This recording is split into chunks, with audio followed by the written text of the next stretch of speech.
Terus terang aja, pesantren itu sudah banyak hilang.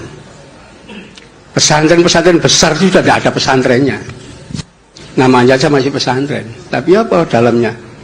Ada MI, Sanawiyah, Aliyah, sekolah tinggi agama. Itu sekolah itu, bukan pesantren. Ya. Kenapa? Ngaji Sorokan Bandongan sudah tidak ada. Tinggal. Ya, beberapa yang lihat loh. Justru pesantren itu di situ. Ya. Saya bicara soal sistem pesantren. Kenapa? Saya dulu tahun 89 itu ngambil S2 di ITIB Pendidikan. Tesis saya tentang pesantren. Ya. Pesantren itu sistem pendidikan modern. Kenapa? Ciri modern itu liberal, pragmatis. Itu ciri orang modern. Pesantren itu paling liberal. Kenapa? Tidak ada absensi kok. Ya. Sekolah belajar karenmu, nggak belajar karenmu. Ya. Loh, nggak ada itu absensi. Oh ini tidak masuk sekian, boleh. Nggak masuk, nggak ikut mata pelajaran juga boleh. Nggak ada seragam, itu nggak ada. Ya. Beda pendapat dengan guru boleh, bahkan disediakan Basul Masail untuk beda pendapat. Di sekolah gak mungkin. Ya, mulai SD sampai S3 itu ya harus manut gurunya. Ya. Begitu mahasiswa gak manut dengan dosennya, gak lulus. Di pesantren boleh. Ya. Dari di situ liberal sebetulnya dan cara berpikirnya pragmatis. Ya. Itu. Jadi kalau kita lihat usul fikih itu kan pragmatis sekali itu. Ya. Penetapan hukum-hukum itu pragmatis. Gitu. Jadi ini orang yang tidak dipahami itu karena tidak paham sistem pendidikan. Kalau paham sistem pendidikan, orang akan mengetahui bahwa pesantren itu jauh lebih baik dibanding schooling system. Itu nanti kita bisa baca polemik kebudayaan. Ya. Di mana tahun 1936 Ki Hajar Dewantoro dan Dr. Sutomo sudah menyatakan sistem pendidikan nasional yang cocok untuk bangsa Indonesia, pesantren. Ya.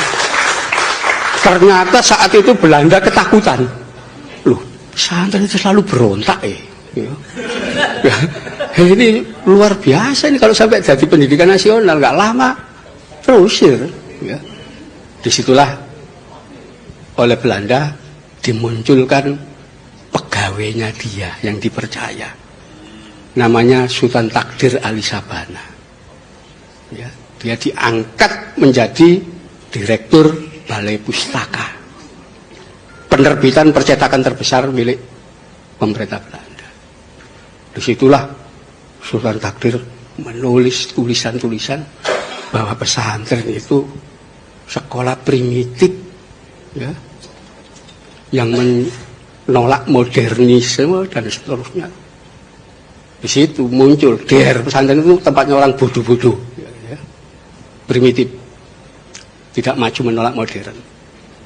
Dr. Sutomo sekolah itu justru nanti mencetak kuli, mencetak buruh, ya, itu tulisan Dr. Sutomo. Setelah lulus sekolah dengan modal ijazah, dia akan antri mencari kerja jadi buruh, jadi kuli. Keras sekali tulisan Dr. Sutomo itu. Ya.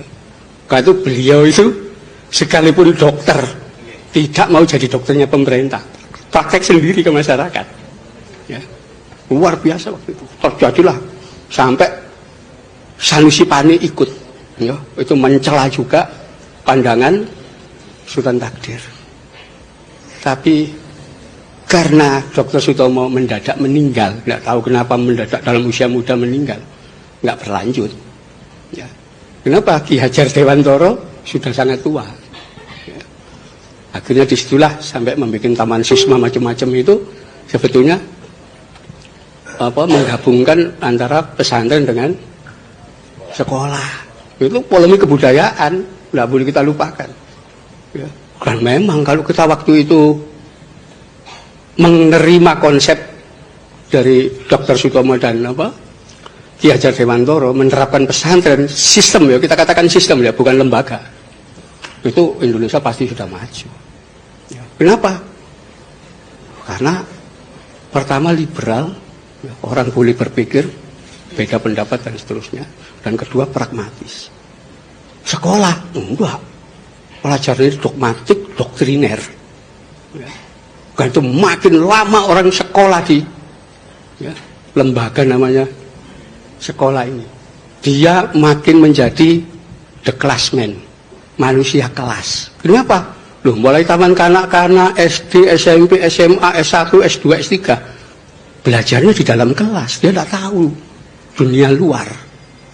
Ya, karena itu didoktrin ya, pengetahuannya sempit di dalam kelas itu. Ya. Karena itu kalau kita lihat lulusan-lulusan paling tinggi di sekolah itu akan kelihatan. Oh, ini doktor ekonomi. Ya. Itu belajar ekonomi itu sampai berapa tahun? Mulai TK sampai S3 itu 27 tahun itu di dalam kelas. Karena itu ketika mereka diminta, Bapak doktor yang pakar ekonomi, bisa tidak menerapkan, mengaplikasikan pengetahuan ekonominya dalam dunia real? Nggak bisa, teori pintar.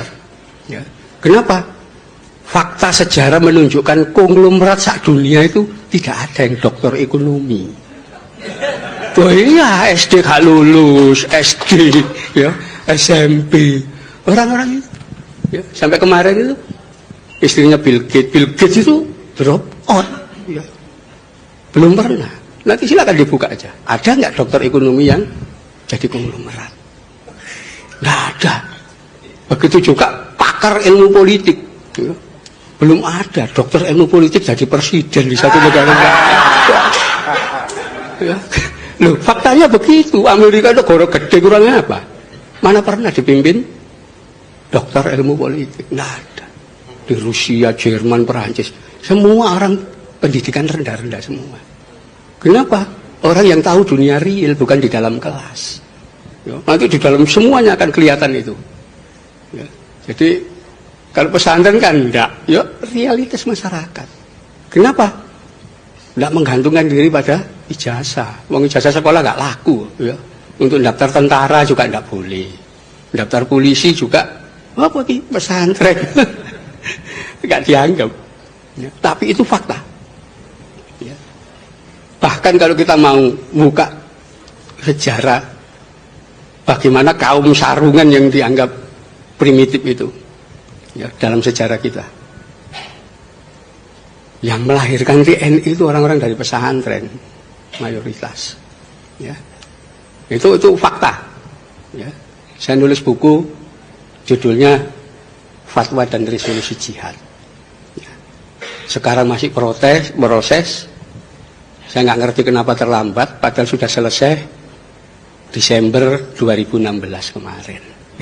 Sampai sekarang ini nunggu kata pengantar aja belum selesai. Ya, harusnya sudah dibaca semua orang, ya, bahwa yang melahirkan negara ini itu adalah golongan dari pesantren, termasuk yang membidani lahirnya TNI.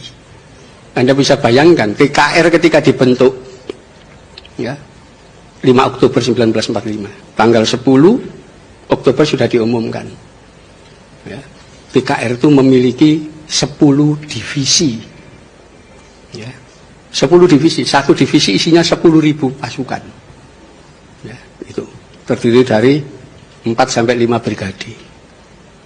Divisi pertama jelas ditulis di situ, dipimpin oleh Kolonel Kiai Haji Samun. Ada Kiai Hajinya di situ, ya, silakan data ini dilihat di pusat sejarah ABRI. Loh ada, ya. Itu divisi kedua Kolonel Kiai Haji Aruji Kartawinata.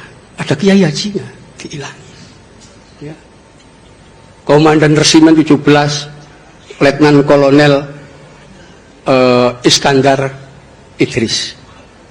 Itu ada semua, ya. Komandan-komandan batalion itu gelarnya kiai-kiai semua. Di Malang itu Kiai Iskandar Sulaiman, mayor, ya. Kiai Abdul Manan Wijaya, ya. Sampai pahlawan di Malang itu ada namanya Hamid Rusdi. Itu ketua Ansor Malang dulu. Ya. Yang meninggal dalam pertempuran dan jadi pahlawan dia. Ini kenapa hilang dari sejarah gitu loh. Ya, itu saya ungkap semua di buku Fatwa dan Resolusi Jihad. Ya, bahwa TNI itu salah satu yang membidani adalah dari golongan kaum sarungan dari pesantren. Ya, saya kira itu ya. Assalamualaikum warahmatullahi wabarakatuh. Waalaikumsalam warahmatullahi wabarakatuh.